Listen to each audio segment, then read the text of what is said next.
Avec le Trends Invest Challenge gratuit de Trends Tendance, tout le monde peut investir. Investissez 100 000 € virtuels, gagnez 10 000 € bien réels. Participez sur investchallenge.be.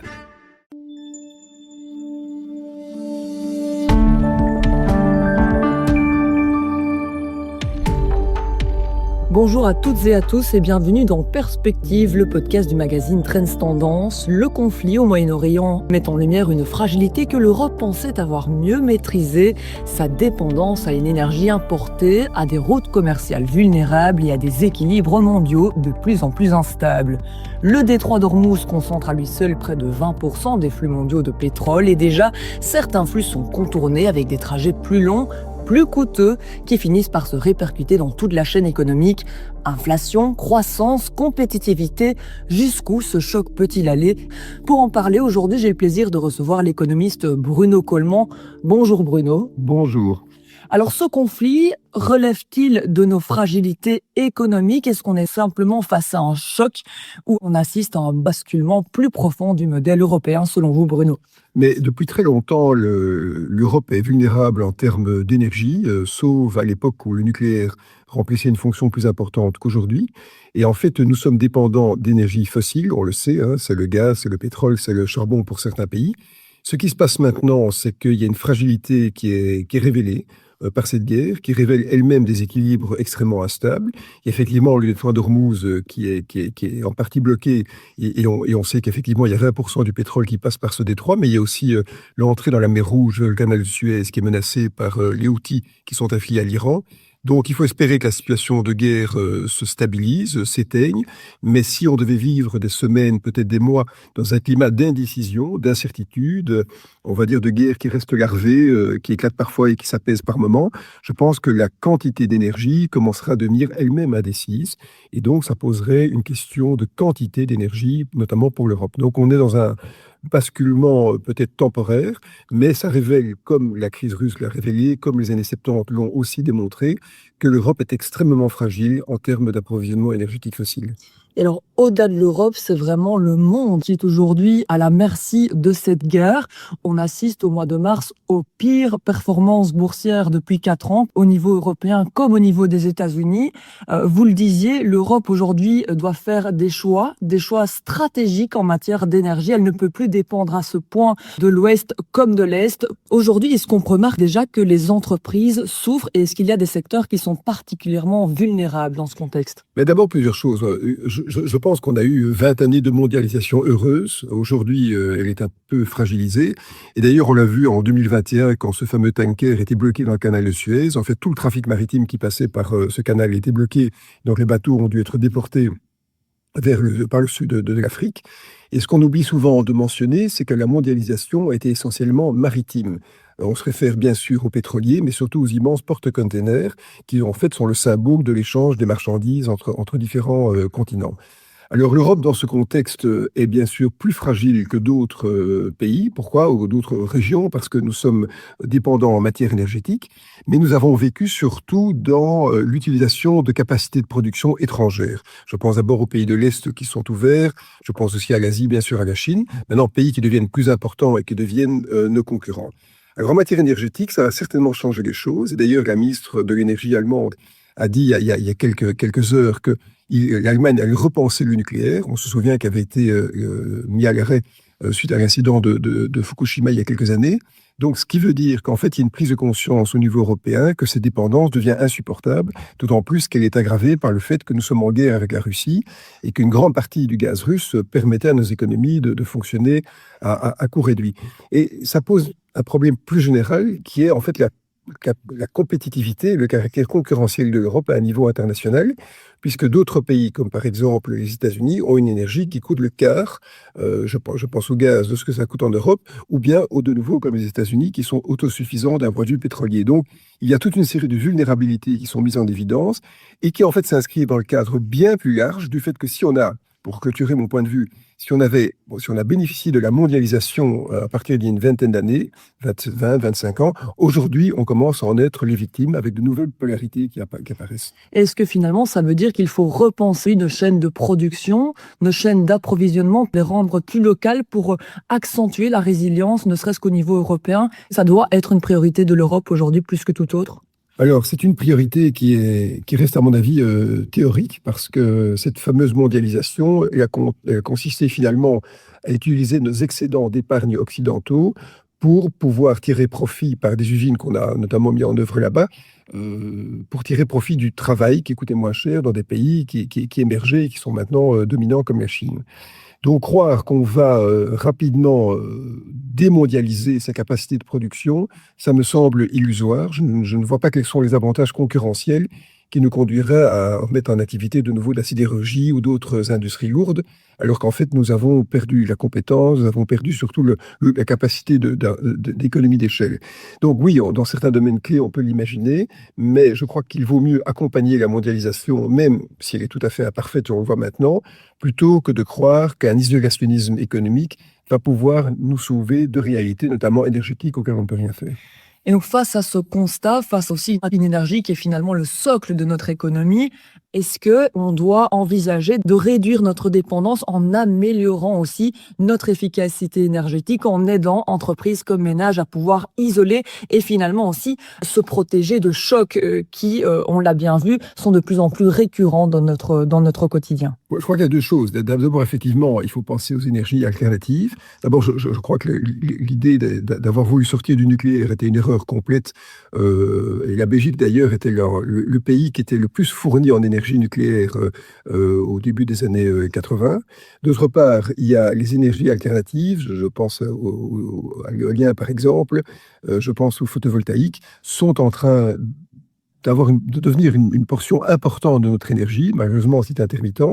Et une des raisons de cette importance croissante, c'est qu'en fait, le prix notamment des batteries, du matériel, a fortement diminué depuis 5 ans. Donc, les personnes qui écartent les énergies alternatives se trompent parce qu'en réalité, le progrès humain, les capacités de production, les économies d'échelle ont fait que ça coûte moins cher qu'auparavant, donc ça a une certaine utilité. Maintenant, au niveau des ménages, bien sûr, on peut imaginer des aides, mais on voit que dans des États comme la Belgique, qui sont extrêmement endettés, ça devient de plus en plus difficile de fournir des subsides et que d'ailleurs, progressivement, ces subsides se transforment en prêts, bien sûr à des conditions favorables.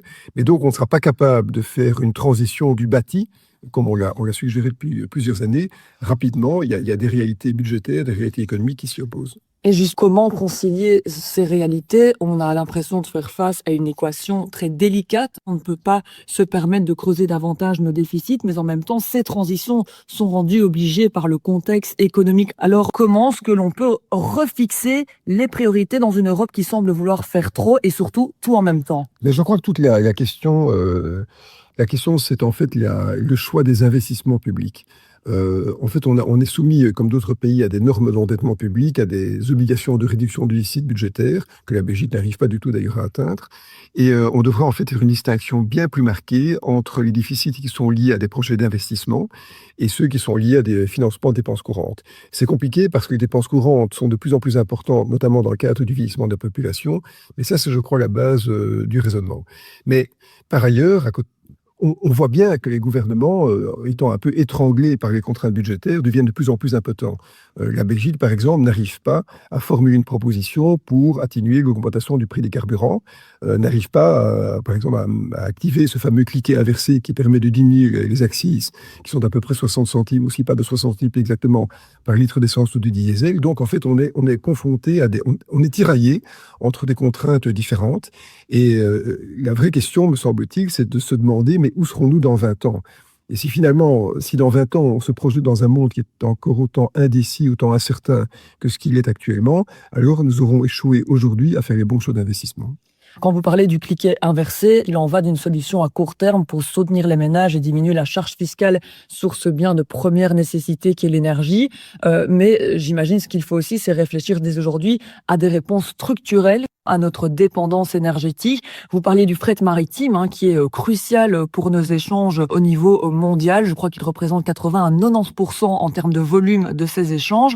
Est-ce que dépendre à ce point de la mer et en même temps le détroit d'Ormuz est viable quand on voit aujourd'hui les conséquences qui sont portées de manière aussi globalisée? Mais c'est malheureusement une dépendance obligée. D'abord, je le disais, la mondialisation étant maritime, finalement, ce sont des bateaux qui nous approvisionnent en biens chinois, en biens américains, en biens de différentes régions. Et d'autre part, la localisation des poches de pétrole, c'est une réalité géologique à laquelle on ne peut pas s'opposer. Donc, l'important, je crois, c'est de comprendre que cette guerre n'avait aucun sens et que finalement, garder des déséquilibres, même précaires, c'est toujours mieux que de vouloir trouver des solutions définitives et meurtrières à des problèmes qui ne se sont pas posés. Et donc, je crois que l'avertissement du FMI est assez clair. On doit absolument faire attention parce qu'un choc énergétique majeur, c'est toute la croissance mondiale qui est affectée, avec bien sûr une pression inflationniste qu'on voit d'ailleurs aux États-Unis, peut-être encore plus que chez nous. Donc, oui, il y a des dépendances, mais nous n'arriverons pas, sauf à vouloir vraiment décroître, mais alors ça demande des choix personnels différents, qu'on peut d'ailleurs mettre en œuvre de manière individuelle. Ça devient compliqué à un niveau collectif. Vous pensez que la population doit s'habituer à une perte de pouvoir d'achat durable?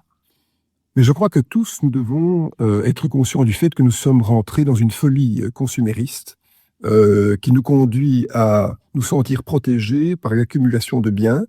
Et c'est vraiment une nouveauté depuis, on va dire, 50 à 60 ans. Alors qu'en réalité, un bien ne nous protège de rien du tout, et encore moins des catastrophes écologiques qu'on est en train de créer par cette accumulation de biens. Donc ça passe par une certaine sobriété, par une certaine paix intérieure, et finalement, on n'arrivera pas à mettre en cause le modèle économique global, parce que le modèle économique global, depuis la nuit des temps, c'est une économie d'échange, qui s'est transformée en capitalisme à partir du moment où la monnaie a été inventée pour fluidifier ces échanges. C'est devenu maintenant une économie qui est mondialisée, qui est globalisée, et qui malheureusement est une économie de marché. Donc c'est un stade encore plus avancé que le simple capitalisme. Donc on ne va pas sortir de cette réalité. En tout cas, on ne peut pas en sortir de manière autonome, et le monde entier, qui a un caractère malheureusement prédateur, ne veut pas en sortir. Mais par contre, je pense qu'à un niveau individuel, on doit d'abord être conscient d'une limitation de pouvoir d'achat et faire attention simplement. Si globalement on a un comportement qui est plus sobre, qui est peut-être un peu plus solitaire, qui est un peu moins agité, alors globalement c'est bon pour l'économie. Et donc aujourd'hui, l'idée, c'est de reconstruire du sens, c'est d'inviter la population à une sobriété. Oui, et je le pense avec fermeté, parce que il n'y a pas que nous, il y a toutes les personnes qui vont nous succéder sur la planète. Moi, j'ai moi-même une fille de 25 ans et j'ai envie qu'elle ait une vie heureuse. Mais donc, oui, ça demande une prise de conscience globale. Et finalement, je crois qu'on doit se détacher de l'immédiateté des choses. Le monde est en fait, nous pousse à être des consommateurs. D'ailleurs, c'est très révélateur. On parle de pouvoir d'achat. Ça dit bien ce que ça veut dire. Alors qu'on devrait en fait être conscient des besoins simplement élémentaires qui peuvent nous satisfaire. Mais les leçons ne sont jamais tirées. Vous savez, quand il y a eu en 2022 la fameuse inflation énergétique qui était liée à la crise ukrainienne, qui n'est d'ailleurs pas terminée maintenant, il y a eu en fait un tassement de pouvoir d'achat, comme il y a eu un tassement de pouvoir d'achat pendant la période du Covid.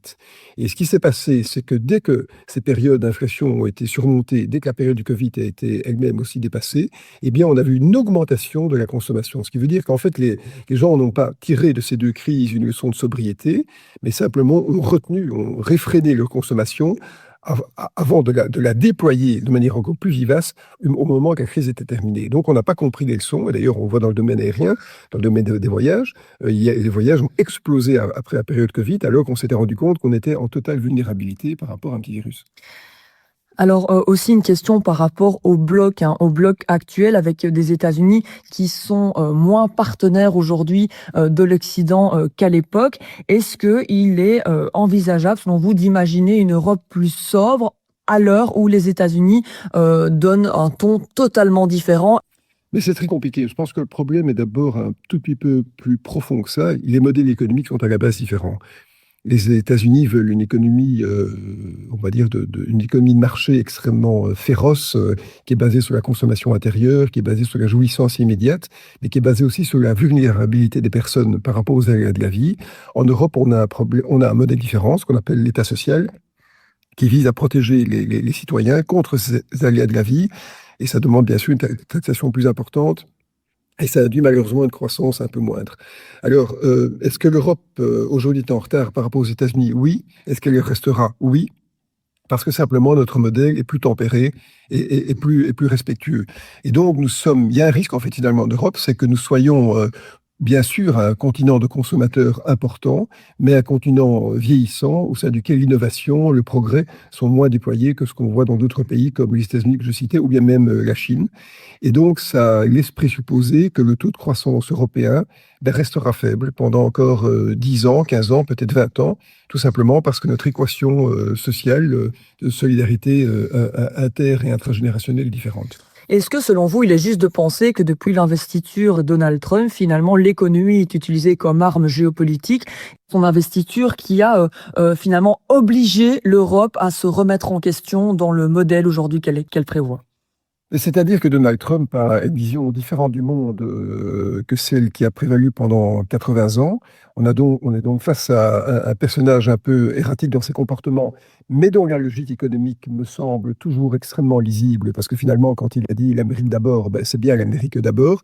Et l'Amérique d'abord, c'est une Amérique qui doit être pure, raison pour laquelle le chaos peut être semé dans le reste du monde. Oui, l'Europe, en fait, a bénéficié de la protection militaire américaine qui va lui être retirée. D'ailleurs, Donald Trump ne s'en est pas caché, puisqu'on n'est pas l'armée américaine et on interdit l'utilisation de nos bases aériennes dans la guerre du Golfe. Nous avons bénéficié de l'énergie russe à bas prix qui, malheureusement, maintenant s'est éteinte suite à la guerre. Et nous avons bénéficié d'un marché chinois qui est en train de se fermer, puisque nous sommes maintenant importateurs par rapport à la Chine et plus exportateurs. Donc l'Europe, en fait, doit absolument se réinventer, d'où le rapport Draghi, d'où le rapport Letta, qui ont été en fait des prises de conscience quant au manque de compétitivité de l'Europe, au manque de formation aussi, d'innovation, par rapport à d'autres continents. Mais est-ce qu'on voit aujourd'hui en Europe un frémissement, quelque chose qui bouge? La réponse est totalement négative. On n'a pas compris, je pense, que la rapidité du progrès. Je prends un exemple parmi d'autres, mais qui est l'intelligence artificielle. Nous sommes absolument nulle part par rapport à l'endroit où se situent la Chine et les États-Unis. Nous serons, comme dans le domaine de la téléphonie, comme dans le domaine de l'Internet, en fait, des consommateurs d'innovations qui sont développées à l'étranger, c'est-à-dire en dépendance technologique. Donc il y a vraiment des questions très, très, très, très importantes à se poser. Et je pense que la Commission n'est pas à la hauteur aujourd'hui des enjeux qui nous font face. Une dernière question, Bruno. Est-ce que l'on doit craindre une crise qui soit plus systémique quand on regarde l'enchaînement? On parle de révolution IA, on parle d'un marché du travail de plus en plus tendu, d'une dette de moins en moins soutenable. Est-ce que l'on doit craindre qu'on se retrouve à nouveau dans un scénario plus catastrophique si l'enchaînement venait à durer? Je crois que l'enchaînement énergétique ne va pas durer parce qu'il arrivera un moment où les producteurs de pétrole doivent le vendre. Donc, d'une manière ou l'autre, il va falloir trouver un accord, même si on doit payer nous-mêmes notre énergie beaucoup plus cher. Non, le véritable défi de l'humanité, parce que je pense que c'est un changement de nature, et je pèse mes mots, anthropologique, c'est l'intelligence artificielle. C'est donc toute la relation au travail qui va changer, la rémunération du travail qui va baisser par rapport à celle du capital. Et donc, ça suppose de repenser un moment les systèmes de sécurité sociale, les systèmes de fiscalité, pour intégrer le fait que pour la première fois depuis le début de l'humanité, une machine commence à penser plus rapidement que nous et est capable de se substituer à nos expériences, à nos capacités cognitives, un peu comme la révolution industrielle de la machine à vapeur a pu déployer à forces humaines. Donc on est devant quelque chose de gigantesque qu'on n'appréhende pas bien. Et en fait, on devrait maintenant penser à la question de savoir mais comment contribuer à la solidarité, à l'impôt, à la sécurité sociale, avec des technologies qui changent la façon dont nous créons de la valeur. Et ça, c'est un chantier ouvert, je pense, pour la génération qui a aujourd'hui 20 à 25 ans et qui va devoir penser le monde différemment que ma génération. Ce que cette crise rappelle aussi, c'est que l'économie repose sur des équilibres très concrets, énergie, routes commerciales, les coûts. Et lorsque ces équilibres vacillent, ce sont les entreprises et les ménages qui en subissent directement les conséquences. La question n'est donc plus de savoir comment éviter ces chocs, mais comment y résister, avec quel modèle et quel choix sommes-nous prêts à assumer. Merci Bruno Coleman pour cet échange et merci à vous aussi, auditeurs, de nous avoir écoutés. À bientôt, mercredi, pour un nouveau podcast. C'est tout pour aujourd'hui. Vous vous intéressez aussi à l'actualité boursière et au conseil des investisseurs.